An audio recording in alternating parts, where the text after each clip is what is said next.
तो आदर्श आपल्या या राज्याला आहे सभापती महोदय.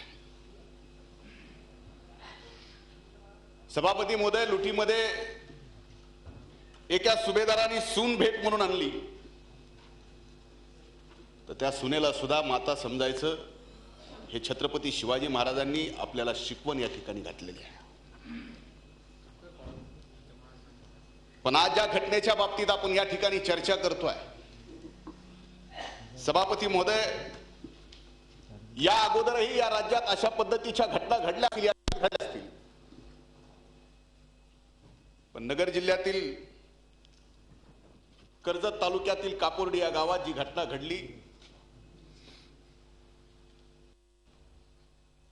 कितीही निर्दय हृदयाचा, पाषाण हृदयाचा माणूस असला तरी त्या पाषाण हृदयाला पाजर फुटल्याशिवाय राहणार नाही, अशी वाईट घटना त्या कापोर्डी या ठिकाणी एका अल्पवयीन मुलीवर बलात्कार करून त्या ठिकाणी तिचा खून करण्याची झाली आहे. सभापती महोदय, या राज्याला अनेक आदर्श, स्त्री शिक्षणासाठी, स्त्रींच्या चळवळीसाठी महात्मा फुलेंचा आदर्श या राज्यासमोर आहे. आत्ताच्या काळात समाजकारणात आणि राजकारणामध्ये स्त्रियांनी सुद्धा पुरुषांच्या समोर, पुरुषांच्या बरोबरीला खांद्याला खांदा लावून तो आदर्श सुद्धा या महाराष्ट्राच्या समोर आहे. आणि त्याचाच भाग म्हणून सभापती महोदय, आज 21व्या शतकात आपण पाहतोय,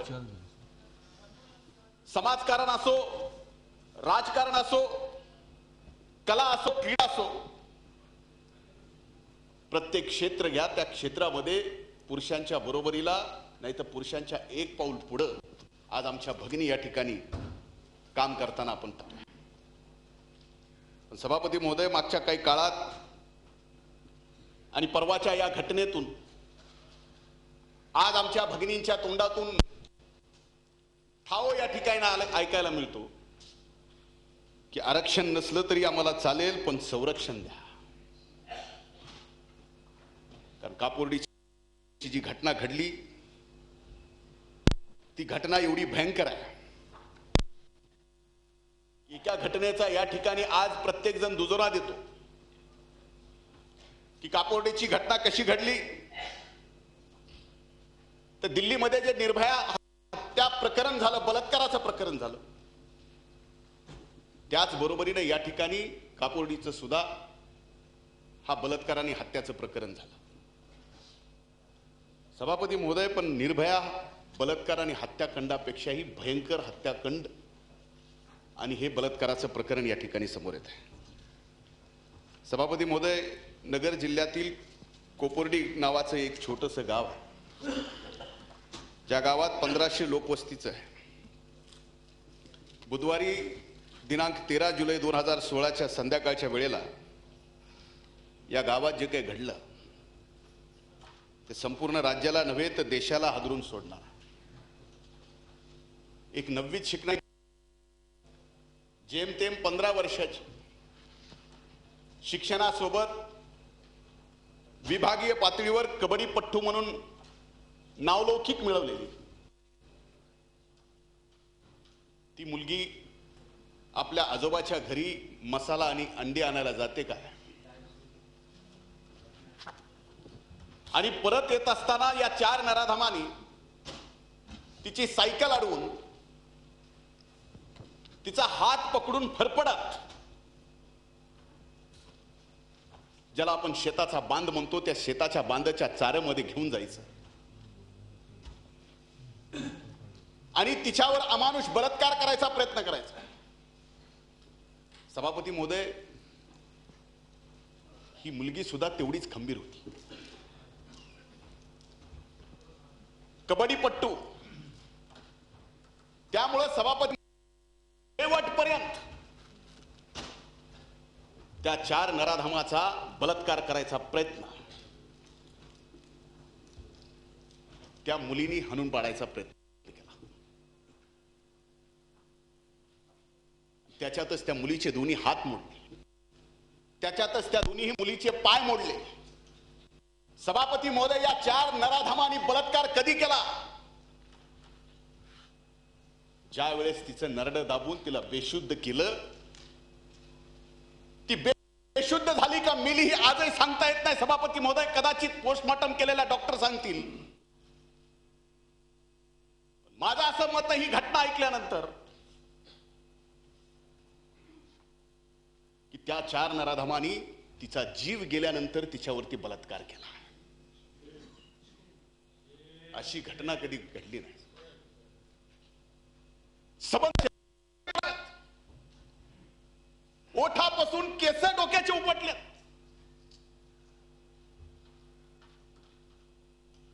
सबंध शरीराचे एखाद्या पिसाळलेल्या कुत्र्याने लचके तोडावेत अशा पद्धतीने या 4 नराधमांनी लचके तोडले.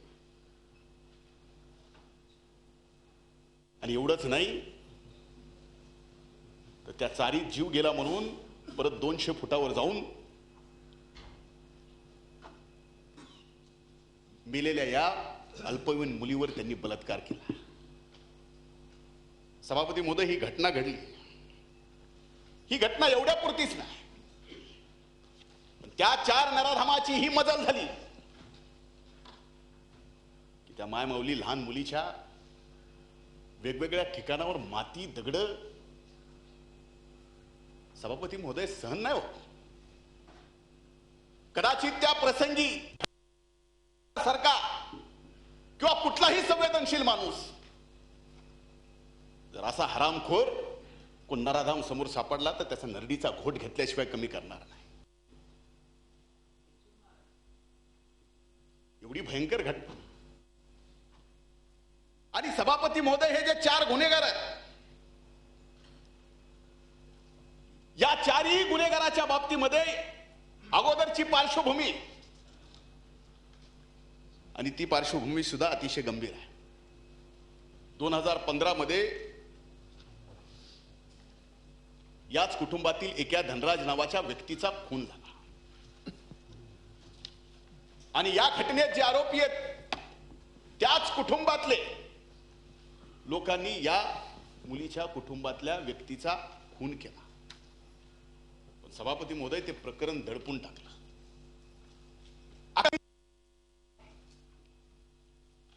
ते प्रकरण मिटलं आणि अगोदरच गुन्हेगारी प्रवृत्तीची ही लोक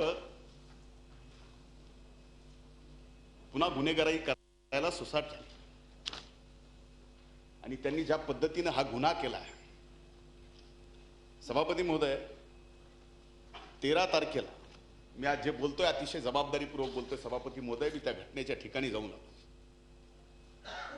मी संबंध कुटुंबाशी चर्चा केली. त्या गावातीलच नाही तर इतर गावातील लोकांच्या सोबत सुद्धा चर्चा केली. मी पोलिसांच्या सोबत सुद्धा चर्चा केली.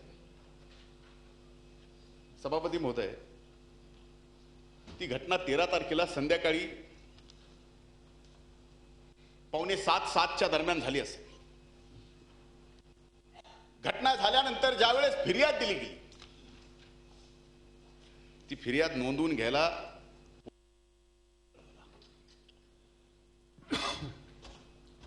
आणि याच्या पुढे जाऊन सांगतो की सुरुवातीला ज्यावेळेस या घटनेच्या बाबतीत पोलिसांना माहिती दिली, फिर्याद देण्यासाठी कुटुंबातले पुढे येत असताना तिथल्या पोलीस अधिकाऱ्याने सांगितलं की फिर्याद देताय, विचार करून द्या, उद्या तुमच्यावर सुद्धा या ठिकाणी क्रॉस कंप्लेन होऊ शकते. सभापती महोदय, हे काय?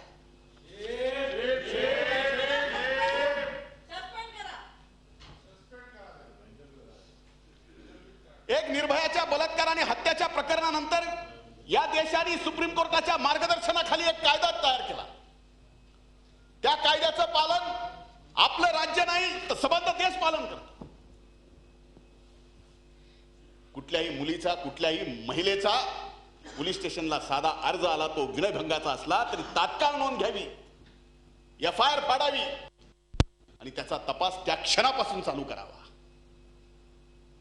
आज ते पीडित कुटुंब आणि महाराष्ट्रातली जनता तुम्हाला विचारते की का म्हणून 2 दिवस पोलिसांनी या ठिकाणी FIR नोंदवून घेण्यासाठी उशीर लावला आणि असं काय कारण होतं? आणि खरंच त्या कुटुंबाला जाऊन तुम्ही विचारणार आहात? झी 24 तास रहा एक पाऊल पुढे